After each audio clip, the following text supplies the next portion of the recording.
Welcome to Starbound, where every star tells a story. Ever pondered the true strength hidden within humanity's fleeting existence? Well, let's get into the story. The Voltrix envoy oozed superiority. It was in their sinuous gait as they entered the human delegation's chamber, in the languid flick of their iridescent tails, even the faint hum of the condescension buzzing beneath those telepathic clicks meant as greetings. We humans could never quite decipher their thought speech, but the subtext was crystal clear. We were less short-lived, fragile mayflies blinking in and out of existence compared to their enduring civilization. Most days, I'd let it slide. Their barbs were predictable, an attempt to establish dominance before the real negotiations began.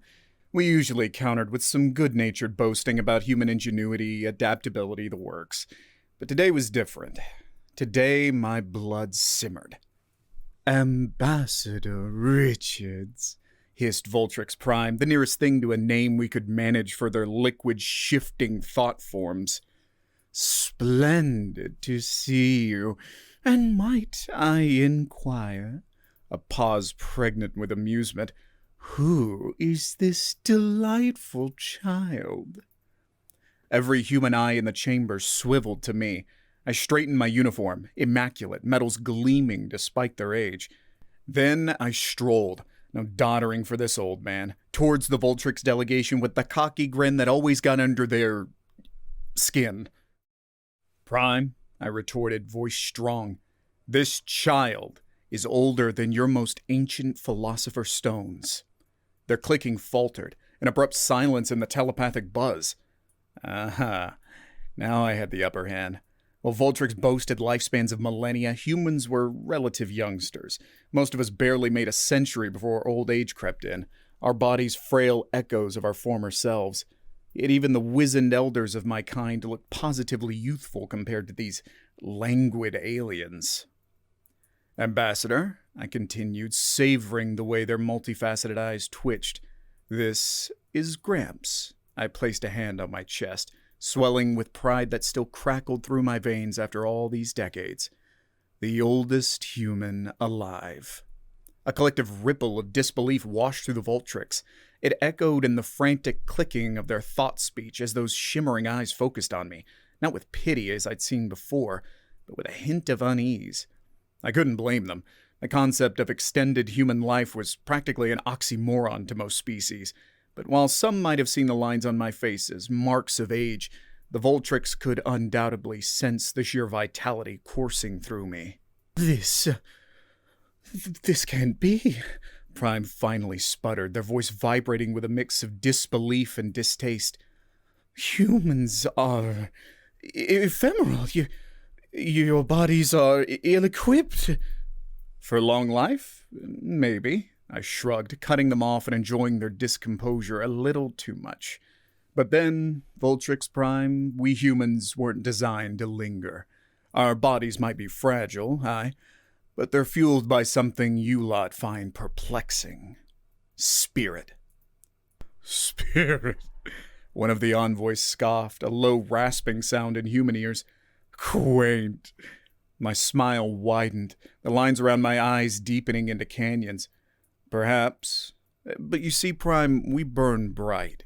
We don't measure our lives by the tick of a clock, but by experience, adventure, sacrifice." I saw them stiffen. They might dismiss sacrifice as a primitive notion, but adventure? Now that resonated with the Voltrix. Their own long history was one of measured expansion, careful calculation, not the reckless starbound leaps of humanity. "Centuries ago," I continued, my voice dropping to a conspiratorial hum, "we figured out the secret. Nanites, regeneration tech, the works. We could have lived like you lot, safe and slow, stretching our days into millennia. Hell, I could be outliving you all right now." I punctuated that with a wink, noting their discomfort with a grin. "Then why?" Prime began, their clicking intensifying. "Why would you not?" I let out a sigh, a touch of genuine weariness seeping into my voice. "Because, Prime, it's not about how long you live. It's about how you live it. We tried that path, extending life without extending, well, life itself. We ended up with generations of bored, unchallenged people, clinging to an existence without meaning. I swept my hand across the chamber, taking in the younger humans, eager faces full of idealism and restless energy. These folks, they've got fire in them, ambition. They need to prove themselves, to make a difference before their time runs out. And do you know what that breeds? I held their gaze, letting the question hang in the air. Innovation, I finally declared. The will to defy limits, not accept them. We solved interstellar travel not in some sterile lab over centuries, but during a desperate war with engineers half your age working on borrowed time. We fight plagues that would devastate your kind because our short lives force us to act swiftly, take risks. Even our art, I gestured towards a vibrant mural celebrating one of humanity's great leaps, blazes with a passion born out of knowing each brushstroke might be the last. A low murmur rippled through the Voltrix delegation, their thought speech buzzing with agitation. They could debate the merits of rapid innovation fueled by mortality, but not the undeniable brilliance reflected in our technology and culture. And sacrifice, I said softly, my gaze shifting to the far window overlooking the bustling spaceport. It reminded me of those I'd loved and lost, those brilliant souls who burned out too quickly, but lit paths that crossed galaxies. We understand something you don't. I turned back to the Voltrix.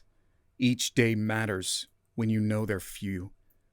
We lay down those days willingly for those who come after. So yes, we die young, but by the stars' prime, we live. Silence stretched taut throughout the chamber.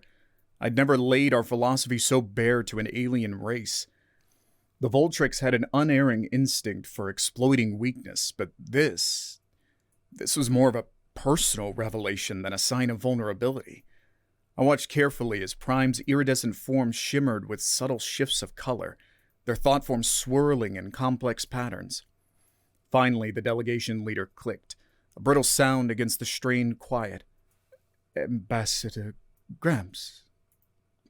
This is unexpected. Their admission hung in the air, heavy with reevaluation and a begrudging respect, if I wasn't mistaken. We apologize. The words sounded stilted, forced from a species unused to concessions.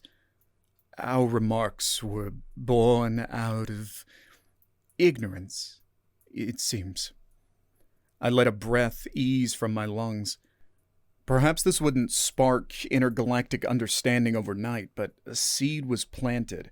A seed of recognition that the mayflies of the galaxy, as they mockingly called us, held a wisdom all our own. Apology accepted, Prime. I replied, then offered a hand, a human gesture they still found clumsy, but were slowly adapting to. Their tendril-like appendage snaked out hesitantly, clasping my fingers. Now, shall we talk trade? I hear those minerals from your asteroid belt are quite something. A ripple of agreement buzzed through the Voltrix, and just like that, business resumed. But beneath the usual haggling, there was a new undercurrent. I locked eyes with Prime once more, sensing a shift. The pity and arrogance were gone, replaced by a cautious curiosity. This might have started with insults, but for the first time, they saw us not as a fleeting curiosity, but as equals. They saw our short, fierce lives for the strength they held, and perhaps somewhere amidst their ancient philosophies they found a flicker of envy for the fire that burned bright, if briefly, in the human soul. The negotiations weren't easy. Centuries of galactic habit don't transform overnight.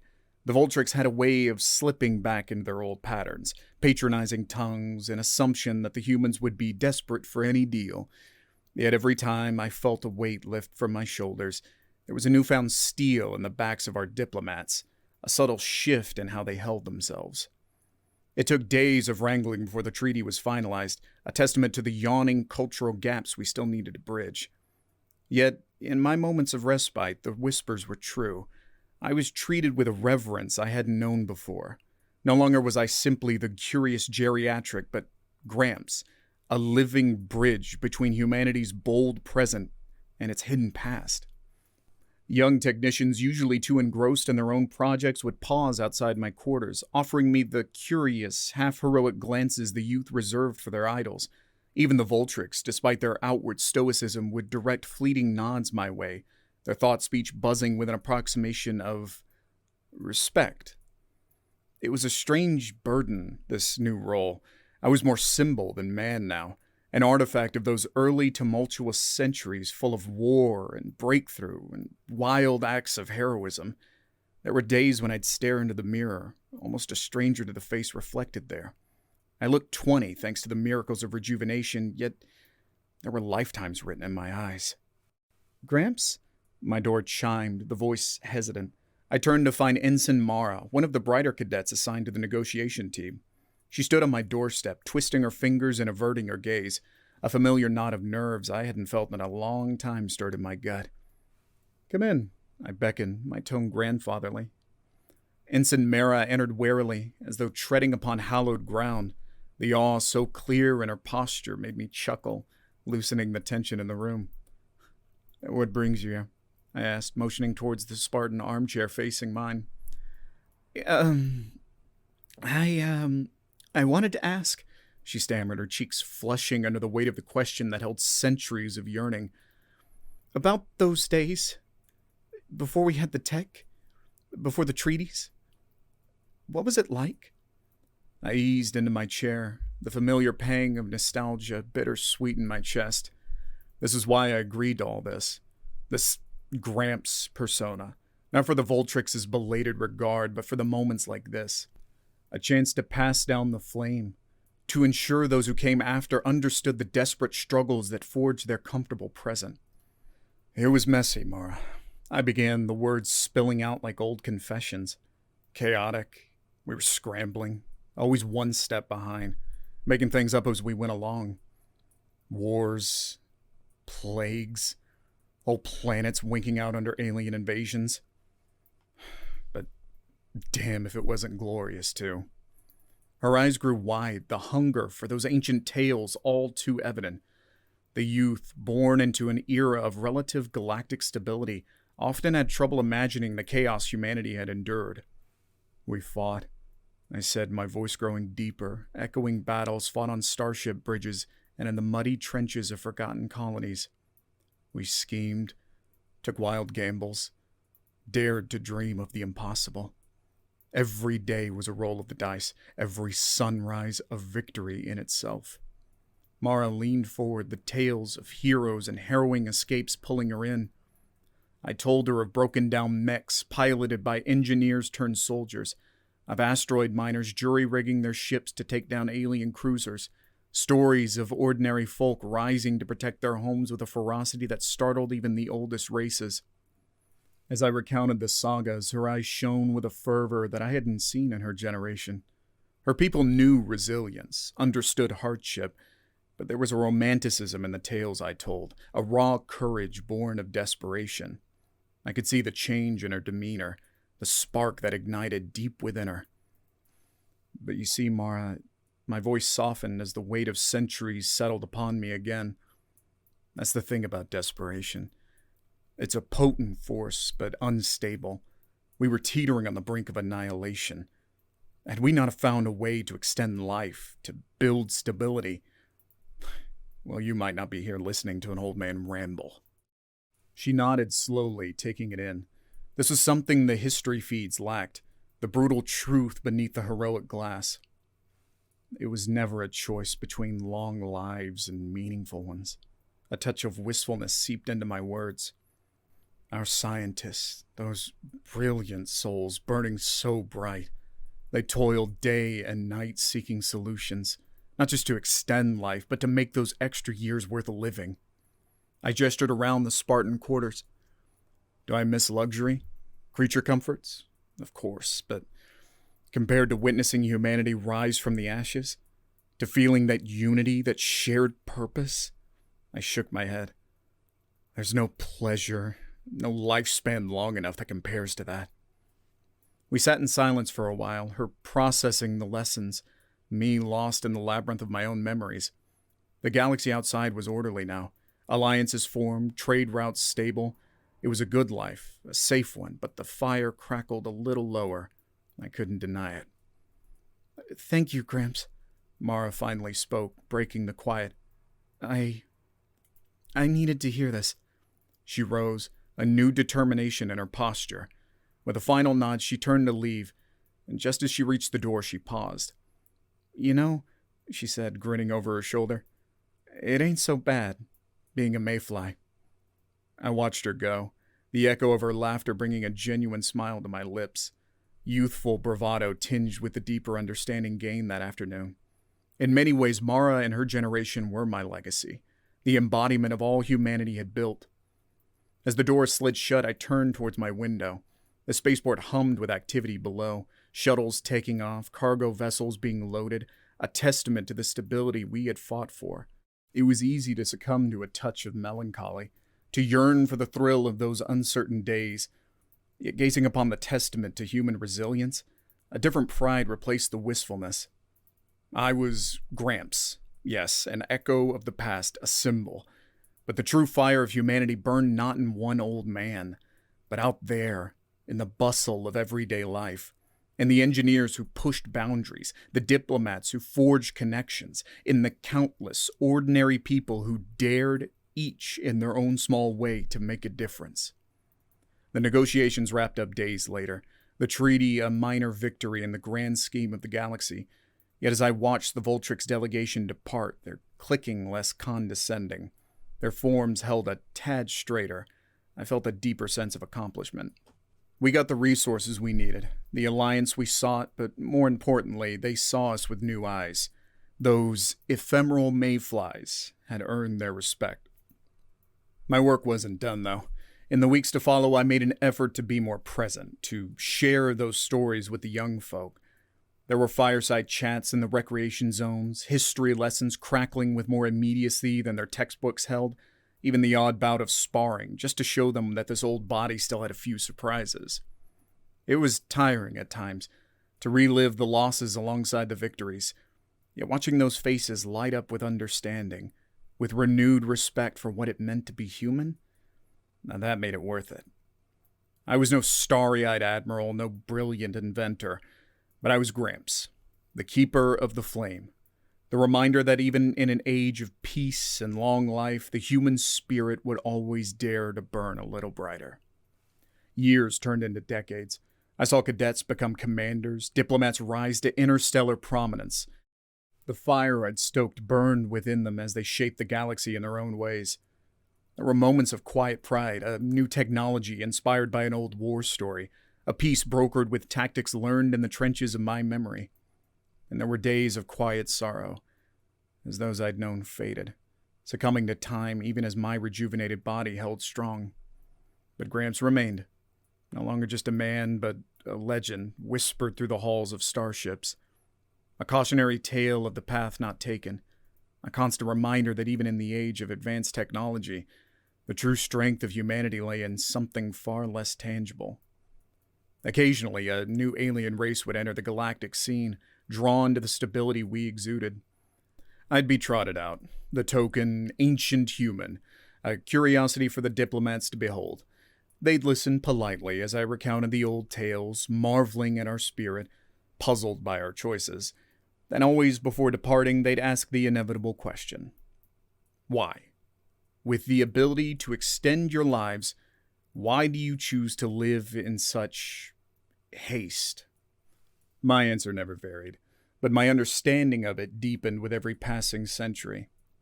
Because, old friend, time has a way of slipping through your fingers if you don't hold it tight. And holding it tight means not just existing, but living. Taking risks, loving fiercely, leaving your mark. We humans may have shorter lifespans than you do now, but each of those years holds a lifetime within it. Sometimes they'd nod, politely perplexed, but others, I saw in their eyes a flicker of longing, perhaps even a touch of pity, not for our supposed fragility, but for the slow, measured lives they led, void of the chaotic brilliance that had fueled our ascent. And so Gramps persisted. Long past the time when I recognized the boy I once was, the symbol grew stronger. I was the reminder they craved, that even with stability, even with 1,000 tomorrows, the brightest flames often burn the quickest. Centuries blurred. I witnessed empires rise and fall, technologies develop at mind-boggling pace, and the universe became a more interconnected yet fractured place all at once. Through it all, Gramps endured, a constant amidst the maelstrom of progress. No longer a relic, I became a paradox. While technology extended human lifespans to what the old poets would have deemed immortality, I remained an outlier, the man who could have had millennia, but chose not to. The reasons blurred over time. The fiery souls lost to early wars, the quiet triumphs achieved in borrowed decades. They faded from sharp memories to echoes. What remained was a profound understanding, a life measured in centuries, risked becoming complacent. Yet the irony was not lost on me. As humanity hurtled through time, I remained a fixture. I taught at the academies, not as a professor, but as a living history lesson. My stories lost their dramatic flair, becoming cautionary tales, warnings of paths not to repeat. The urgency of survival dulled into strategic calculations. Still, they came to me, the restless ones, the innovators with those dangerous sparks in their eyes. I'd see them, an echo of my past self, young and hungry, and I'd know I fulfilled my purpose. I'd spin them wild yarns, not for entertainment, but to fan the embers of something rare and essential, something easily extinguished in the cold logic of a long, safe life. The galaxy was changing, and humanity with it. I felt a pang in my ageless chest. Were we becoming too civilized? Too cautious? Would those old stories of desperate courage seem like a myth to future generations? Then again, peace and stability had been hard-won prizes, not to be casually tossed aside for the sake of some abstract ideal. One starry evening, as I sat alone in my quarters, an echo of an old conversation with Mara drifted back to me. It ain't so bad being a mayfly. A smile bloomed on my face. It wasn't indeed. To live fast, love hard, and leave a blazing legacy behind, that was the essence of humanity. A fire that needed constant stoking, lest it flicker out in the vast coldness of the universe. And as long as Gramps existed, that fire would never truly die.